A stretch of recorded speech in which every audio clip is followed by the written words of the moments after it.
เกือบจะลุกบอกขึ้นเมื่อมีคนมาดูถูกกับความฝันที่ตั้งไว้แต่ไปบ่ได้เพราะความคาดหวังมาผูกเก็บเอาคำเว้าเป็นแห่งพักกันและบอกตัวเองอีกครั้งว่ากูจะไปว่าจุดนั้นถึงว่าบอนนั่นมันจะหนักมันจะหนากูบ่สนกูบ่วนกูจะฟันกูจะฟ้าด้วยลำแข้งของตัวเองที่พ่อแม่กูให้มาถึงว่าไผจะมองเห็นว่าสิ่งนั้นมันให้ค่าเก็บเอาคำเว้าที่เขาบอกว่าเป็นไปบ่ได้เอาไว้ในใจพักดันตัวเองให้สู้ต่อไปแต่ถ้ามันหนักจนเห็นน้ำตาของเขามันไหลกูปล่อยมันไหลและบอกตัวเองว่ามือน่าจะเป็นคนใหม่ประสาทมันมีไว้พิสูจน์คนและมันบ่มีสิ่งใดที่ยากเกินไปในความอดทนกูเสือคำนี้สุดใจและกูบ่แค่ดอกคำคนว่าเฮาเฮ็ดได้บ่ได้เฮาก็ฮู้ดีกับใจต้น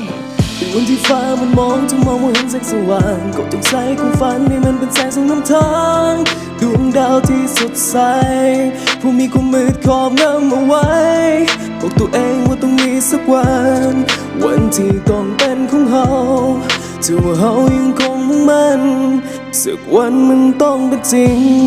โลกนี้มันสับสนมันเป็นเหมือนวัฏจักรที่มีดีสัวเป็นวังวนมันมีความโลภที่เป็นเขาวงกฏอยู่ข้างในถึงหากมึงเผลอเข้าไปมันก็ยากที่จะออกได้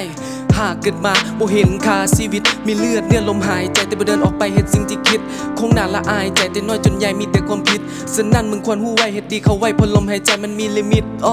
ผ่านมาก็ผ่านไปอย่าจมอยู่กับปัญหาจงยิ้มสู่ในวันใหม่ถ้าหากกูยังกังวลกูก็คงบ่ได้เฮ็ดสิ่งใดถ้ากูล้มแล้วกูลุกขึ้นใหม่กูบ่แค่คำเว้าผู้ใด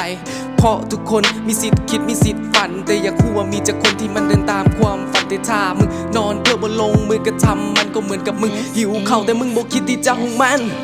วันที่ฟ้ามันมองจะมองบ่เห็นแสงสว่างก็ต้องใส่ความฝันให้มันเป็นแสงส่องนำทางดวงดาวที่สดใสผู้มีความมืดครอบงำเอาไว้บอกตัวเองว่าต้องมีสักวันที่ต้องเป็นของเฮาจะว่าเฮายังคงมุ่งมั่นสักวันมันต้องเป็นจริง